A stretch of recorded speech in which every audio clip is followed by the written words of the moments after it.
started innocently enough, scrolling through Reddit while bored at my dead-end job. The familiar memes and jokes during lunch break offered a mental escape, if only temporary. But my life changed forever when I stumbled upon that post 3 months ago. I was cleaning out my late aunt's house when I found a hidden trapdoor. The title pulled me in. I'm a sucker for mystery and discovery posts, which often unravel interesting backstories or local urban legends in the comments. This poster claimed to find stacks of old letters under the floorboards, chronicling a decades-long affair between their beloved aunt and another married man from her community. Most comments sided with condemning the adulterous relationship that tore apart two families. While certainly misguided, I empathized with the humanity in pursuing a love so powerful it makes you sacrifice everything else. My marriage had also grown stagnant despite Carol and I being together since our teens. In my fantasy world, perhaps I would even have chosen passion over stability and comfort, fascinated and filled with existential angst over life's difficult choices. I became obsessed with discovery subreddits, secret rooms, hidden artifacts, anything unearthed that wasn't meant to be found. Late nights were spent in rabbit holes of salacious secrets and scandalous reveals.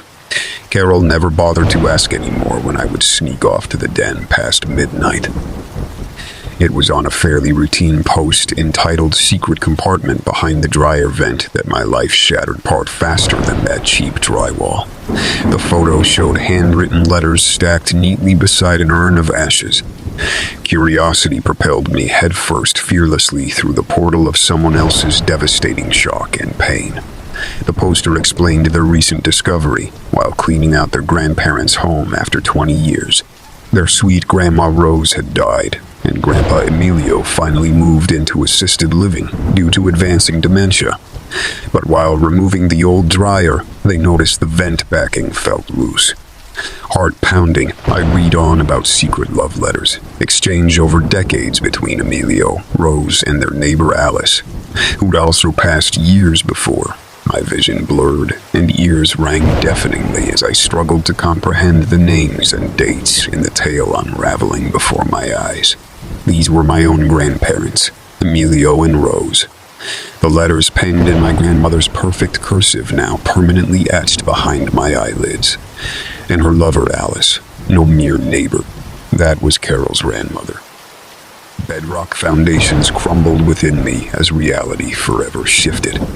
Had Emilio and Rose been the real love story, living a life of secrecy and stolen moments?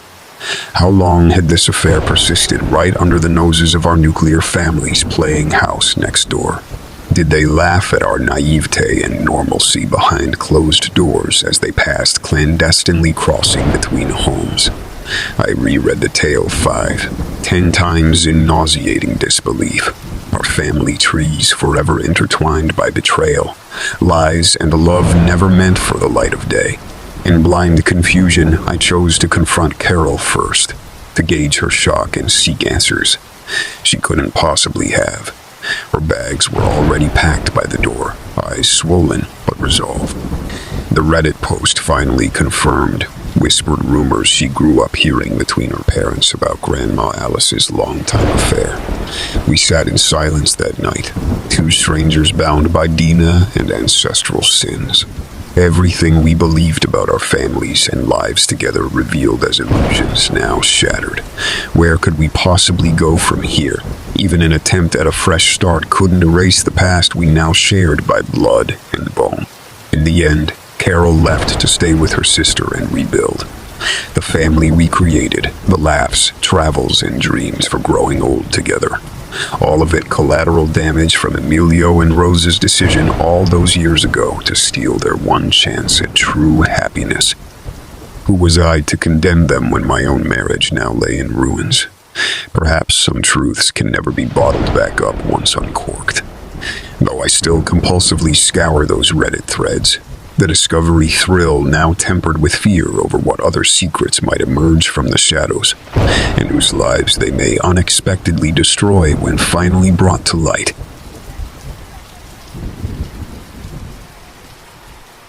I never considered myself someone who actively sought out scary stuff on the internet.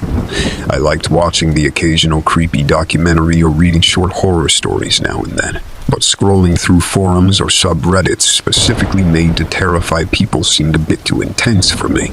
However, boredom has a way of making you curiously click on things you may normally avoid. It started when I stumbled upon an RS Reddit thread with the title, "What is the creepiest, most unexplained thing that has ever happened to you?" I've always been intrigued by unexplained encounters and paranormal experiences, even though most logical explanations tend to ruin the mystery. But the stories on that thread pulled me in, each more bizarre and genuinely frightening than the last, according to the fairly sane-sounding Redditors telling them. I found myself unable to stop reading, morbidly curious about what freaky tale I'd uncover next. I decided maybe I had developed enough of a temporary taste for scary stories to warrant checking out the horror side of Reddit. I started cautiously, not yet ready to dive headfirst into whatever shocking imagery or chilling tales were being swapped on some of the more hardcore communities. After searching terms like scary stories and creepy encounters, one relatively mild subreddit caught my eye. Right, true scary stories. The description seemed inviting enough. A community for true scary stories. Not made up or exaggerated, only real encounters. This sounded right up my alley. Having cut my teeth on the Ask Reddit thread, I was looking for more of those disarming first-hand accounts of strange happenings, rather than clearly fictionalized short horror pieces. I browsed the top posts of all time on True Escaristorys first, to get a feel for the place, and was intrigued enough by the realism in the writing to subscribe so I'd see new submissions in my feed. Most of the posts I came across over the next week were enjoyable, but not profoundly frightening. Fairly run-of-the-mill ghost sightings, disturbing nightmares, and the occasional unnerving paranormal experience. Some definitely sent a chill down my spine or made me glance warily over my shoulder while home alone at night, but nothing kept me awake at night. Then I saw one that did. It didn't even have an ominous title to signal I was about to embark on a horrifying tale. In fact, it was quite innocuous. Just found some videos on an old used drive. Please help me figure out what they are. The title read. But when I investigated further, I quickly realized I had stumbled upon one of the most genuinely nightmarish things I had ever seen on the internet, and possibly in real life as well. In standard True Escaristorys forum style, the poster, who went by the username Jonan114, started by calmly explaining the series of events. He had apparently found an old USB stick in a box of discarded tech stuff he was sorting through in his garage. Seeing that it was full of seemingly random numbered files, he decided to check out the contents on his laptop purely out of curiosity. He opened the earliest dated folder labeled 5. Inside were 5 video files, also named in a numbered sequence. The first called 5-1. He opened the shortest video, which was under a minute long. The footage was dark, blurry, and extremely disorienting, with shaky movements and muffled, unintelligible sounds. But he thought he could make out what looked like a hooded person dragging large black bags through a shadowy hallway. Uneasy but even more intrigued, John 114 moved on to 5-2, dated a few weeks after the first. This 3-minute-long clip showed the same setting but from another angle, equally obscure and jittery. He now had a growing suspicion of what exactly he was viewing. Over the course of the next 40 minutes, witnessing what he described as some of the most sadistic and bone-chilling content he had ever seen, the unfortunate Redditor realized he had ended up with found footage of numerous murders actually being committed, including torture, dismemberment, and disposal of bodies. But things somehow managed to get even more terrifying. The last clip, 5-5-5, showed the cameraman turning the lens on himself as he walked into what was clearly a child's pink, toy-filled bedroom. John 114 clicked out of the files and ejected the USB in utter horror before even witnessing another second. He knew then that he was witnessing not just vicious crimes, but the gruesome work of a serial killer. Yet the mind-bending, nightmarish saga still wasn't over. In an attempt to find answers, John 114 carefully plugged the USB back and opened the next chronological folder. 29. He braced himself before clicking on the first video file, preparing for more trauma, but desperately hoping for some clue to identify the monster behind the camera. The clip began to play.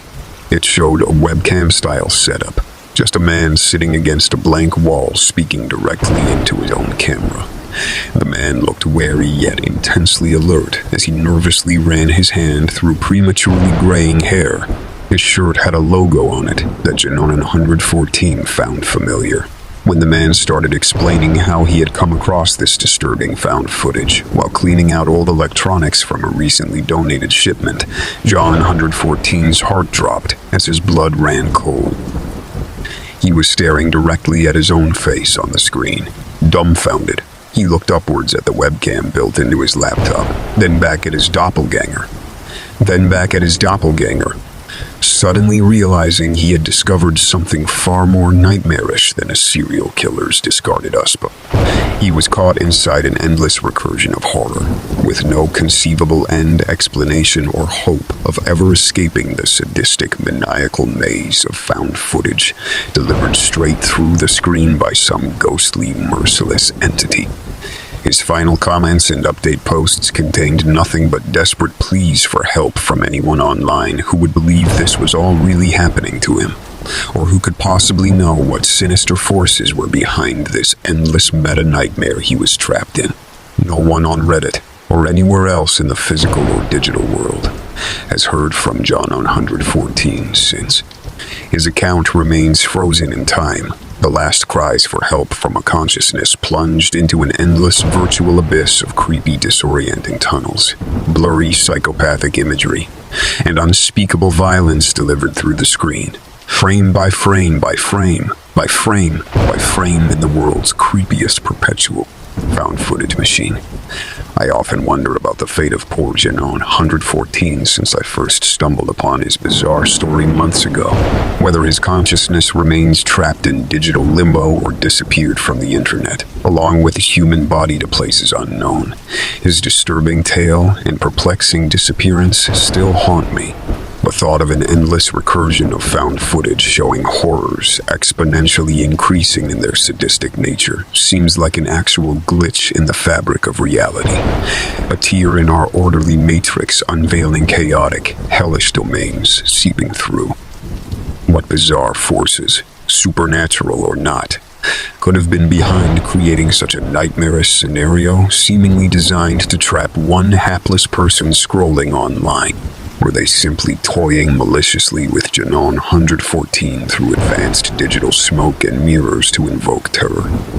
Or did they have something far more sinister in store by sucking him into their creepy virtual underworld from which there is no escape?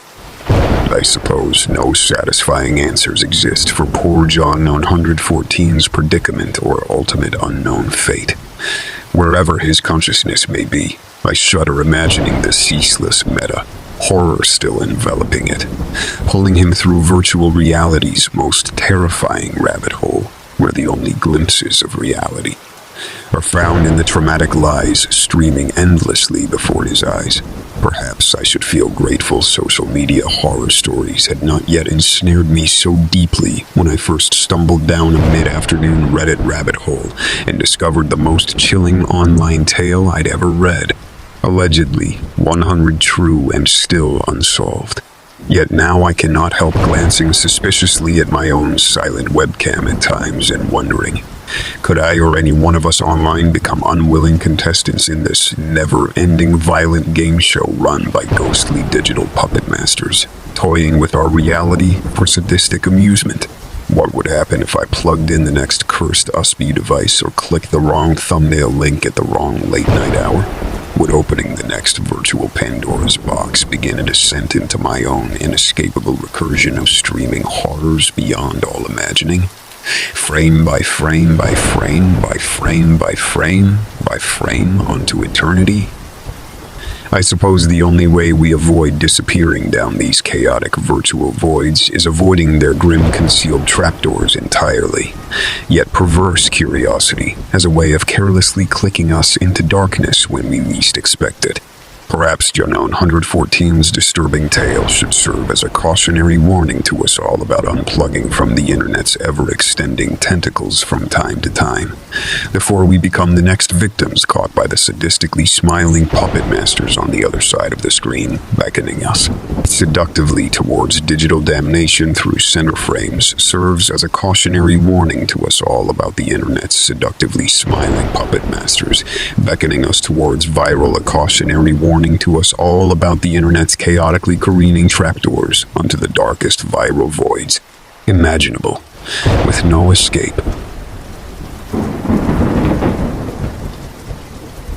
I never should have clicked on that thread. Curiosity has always been my downfall, driving me to poke around the dusty corners of the internet. But this time, curiosity led me somewhere I can never return from.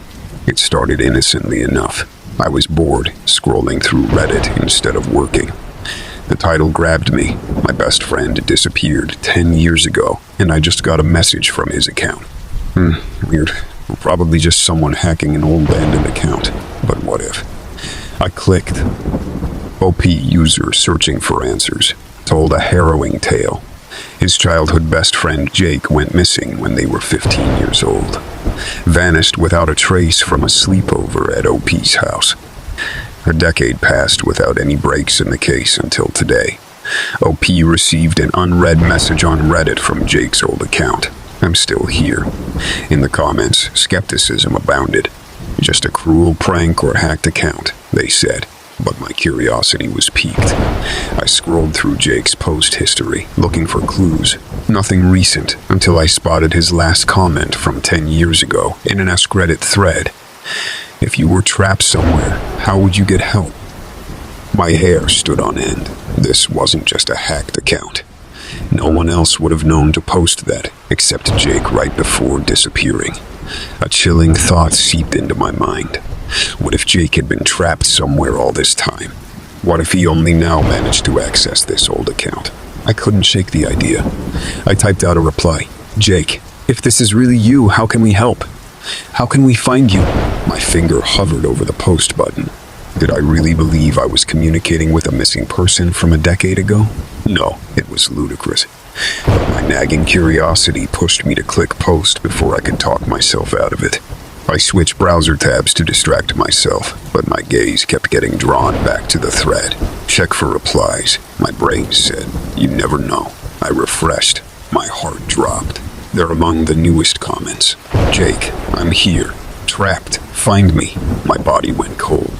This wasn't fake. Jake was sending messages in real time. For 10 years, no one knew he was out there, helpless and alone. And I was the only one who could see his cries for help. Fingers trembling, I asked for more information. Where was he trapped? How could he access Reddit? The minutes stretched on endlessly as I waited, praying for a response. Finally, it came. Jake, abandoned cellar. Rotting door I can't break. Found old cell phone. Please come. He was giving me details only the real Jake could know. I now realized with dawning horror that I wasn't speaking with a missing person. I was speaking with the living dead. Jake had clearly not survived these 10 years intact. Who knows what effect this endless solitude has had on his mind. I considered alerting the authorities, but hesitated. No one else would believe this wild story. They might even lock me up for sounding unhinged. But I knew the truth. Jake was depending on me alone. I made up my mind. I had to find him. I asked Jake for more identifying features around the cellar he was trapped in. His answers came rapid. Fire, like he sensed this was the first hope of rescue he'd had in 10 long years. We narrowed down the possible locations, and I pretended I had to leave for a dentist appointment. In reality, I jumped in my car and tore out of work, Jake's clues guiding me closer to this shadowy, squalid grave. The miles melted away as I homed in on the location. An abandoned farmhouse 20 minutes outside the next town over. The directions took me down an overgrown dirt road to the decrepit ruins of what was once a stately country home. I parked out of sight and approached carefully on foot, trying not to spook whoever or whatever I might find inside. As I drew close, the creaking ruin took shape through the overgrown trees. A crumbling porch caved in walls and boarded up windows, and underneath, a warped bulkhead door leading to darkness. The cellar. Heart pounding, I grabbed the rusty handle and pulled with all my might.